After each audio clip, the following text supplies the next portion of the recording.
नमस्कार, जोहार, प्रणाम। मैं कमलेश चौधरी उर्फ कमलेश अकेला गढ़वा झारखंड से। साथियों, जैसा कि आप सभी जानते हैं कि इस देश में जब से भारतीय जनता पार्टी की सरकार बनी है 2014 में, तब से पूरा हिंदू राष्ट्र चिल्लाया जा रहा है कि हिंदू राष्ट्र बनाया जाए। वैसे भी ये देश मुस्लिम राष्ट्र नहीं है, ये सेकुलर राष्ट्र है।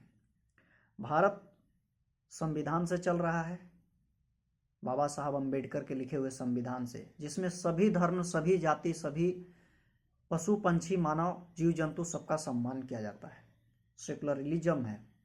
लेकिन इस देश में कुछ असामाजिक तत्व हैं जो इस देश को आगे नहीं बढ़ने देना चाहते हैं। इस देश में सिर्फ एक जाति, एक वर्ग का वर्चस्व जमाना चाहते हैं। और इसका उदाहरण है, आप यूनिवर्सिटी उठा के देख लीजिए, पूरे देश का यूनिवर्सिटी। आप पार्लियामेंट्री उठा के देख लीजिए, लोकसभा उठा के देखिए, राज्यसभा उठा के देखिए, मीडिया उठा के देखिए, लोकतंत्र के चारों स्तंभ उठा के देखिए, एक ही वर्ग का कब्जा है। अभी जो हाल ही में घटना घटा है, इटावा कांड, जहां पे एक मुकुटमणि यादव करके कथावाचक हुआ करते थे, वो भागवत कथा सुनाते थे।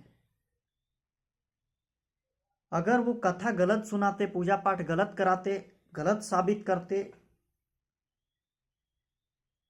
कोई अगर गलत साबित करता तो कोई बात था कि गलत कथा सुना रहा है, गलत अर्थ बता रहा है।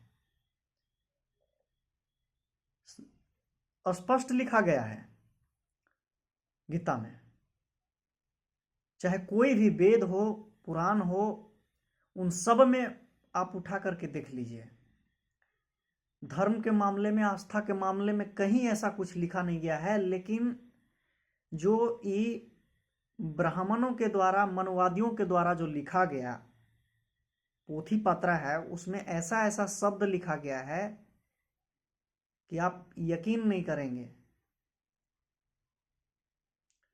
शूद्र और वैश्य के बारे में इतना गलत गलत चीज लिखा गया है कि एक एक पॉइंट का पर्दाफाश जो है पहले भी हो चुका है और सुप्रीम कोर्ट भी इसको स्वीकार कर चुका है कि गलत लिखा गया है। उसके बावजूद भी इसको बढ़ावा दिया जा रहा है। और एक चीज बताइए, हम जानना चाहते हैं कि जब सेकुलर राष्ट्र है, जब देश संविधान से चल रहा है, तो किसी एक वर्ग का दबदबा कैसा? इसका मतलब है कि यह वर्ग संविधान को नहीं मानता है। ब्राह्मण समाज जो है संविधान को नहीं मानते हैं, इसका स्पष्ट यही है। इटावा कांड में मैं बताना चाहता हूं स्पष्ट रूप से कि मुकुटमणि यादव का कसूर क्या था कि वो कथावाचक थे, कथा सुनाते थे। तो साफ लिखा गया है भैया कि ब्राह्मण ज्ञान से होता है, जो ज्ञानी होता है वो ब्राह्मण होता है, जन्म से ब्राह्मण नहीं होता है।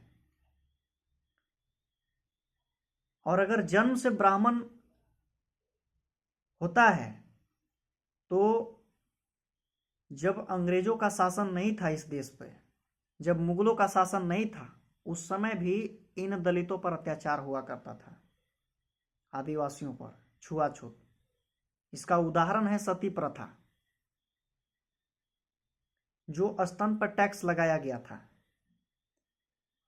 उसके बाद तो अंग्रेज की बाद हम बात कर लें, अगर सचमुच में राजपूत समाज शक्तिशाली थे, ब्राह्मण ज्ञानी थे और बनिया बुद्धिमान चतुर थे, तो इस देश में बाबर का शासन कैसे हुआ, अंग्रेजों का शासन कैसे आया? इसका मतलब है कि ये सारा सारा झूठ है। पहला जो यहीं से फॉल्ट हमको साबित लग रहा है, यहां से फॉल्ट है। ये सब मनगढ़ंत है कि राजपूत शक्तिशाली थे, ब्राह्मण विद्वान थे और बनिया चतुर थे। अगर ऐसा रहते तो इस देश पर अनेकों शासन नहीं होता। बाबर के बाद अंग्रेज का भी शासन हुआ, अंग्रेज भागे। उससे पहले भी यूनो, हुनो, आर्य, तमाम लोगों ने, तमाम जो है तानाशाहों ने इस देश पर शासन किया है और एशिया महाद्वीप को खंडित करते करते कई भागों में बांट दिया। ये जो इटावा कांड है, मैं इस पे स्पष्ट थोड़ा सा तर्क देना चाहूँगा कि जिन लोगों को गलतफहमी है कि यादव शूद्र हैं, निषाद शूद्र हैं, उनको मैं स्पष्ट रूप से कहना चाहता हूँ, उन ब्राह्मणों को भी, कि अगर यादव शूद्र हैं, अछूत हैं, तो यादव ग्वाला जो होता है, अहीर, गाय पालते हैं, भैंस पालते हैं, वो गोबर भी उठाते हैं और दूध भी बेचते हैं। उन्हीं का दुहल दूध जो है पूरा पूरा हिंदू, मुस्लिम, सिख, ईसाई सब पीता है। तो उसमें हिंदू के लिए छूत है, केवल ब्राह्मण के लिए छूत है क्या? बाकी लोगों के लिए छूत नहीं है। और अगर सचमुच में ब्राह्मणों को लगता है कि ये छुआछूत है, तो फिर यादव के पाले हुए गाय से दुहे हुए दूध को नहीं पीना चाहिए था और उन गायों के गोबर से गणेश का मूर्ति नहीं बनाना चाहिए था। क्योंकि जब यादव शूद्र हैं, अछूत जाति हैं, तो ब्राह्मणों को इस चीज को स्वीकार करना चाहिए।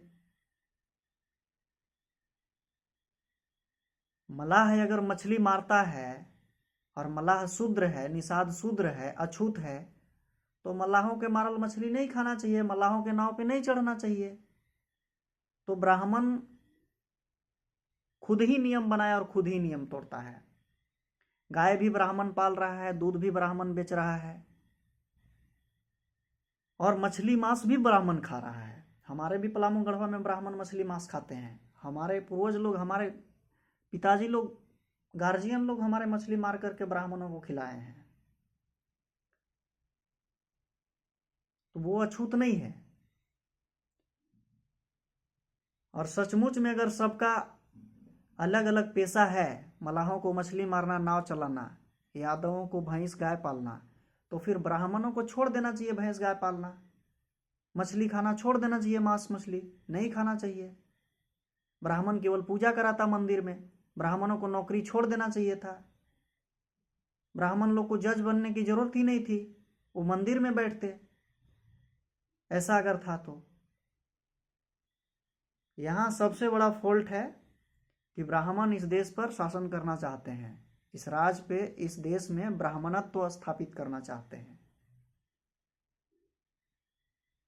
और इसका उदाहरण है कि आज भी जो है यूपी में दलितों को घोड़ा पर नहीं चढ़ने दिया जाता है शादी में। राजस्थान में, यूपी में, ऐसे कई राज्यों में देखने को मिला है। तो मुझे लगता है कि अब जो है ओबीसी समाज को, एससी एसटी माइनॉरिटी समाज को इसको समझना चाहिए, इनके क्रोनोलॉजी को समझना चाहिए कि असल में ये हिंदू राष्ट्र नहीं बनाना चाहते, ये ब्राह्मण राष्ट्र बनाना चाहते हैं, ये पूंजीवादी राष्ट्र बनाना चाहते हैं, ये तानाशाह राष्ट्र बनाना चाहते हैं, किम जोंग वाला राष्ट्र स्थापित करना चाहते हैं।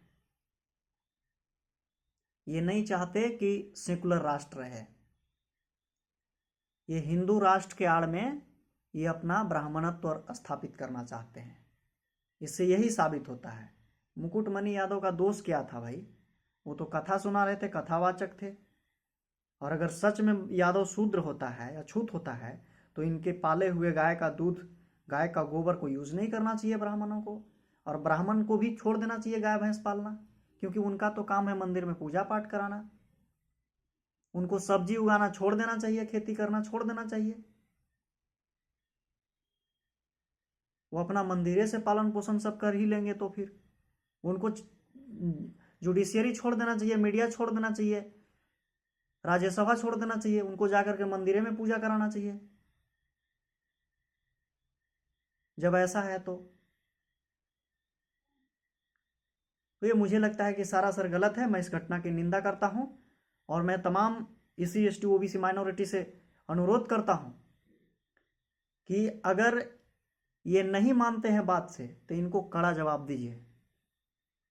अब समय आ गया है कड़ा जवाब देने का और अपने अधिकार को छीन के लेने का, क्योंकि इन लोगों ने इतना गद्दारी किया है कि मीडिया उठा करके देखिए, जुडिशियरी उठा करके देखिए, एजुकेशन सेक्टर उठा के देखिए, सरकारी सिस्टम उठा के देखिए, प्राइवेट सेक्टर उठा के देखिए, सब जगह पे इन लोगों ने कब्जा करके रखा है।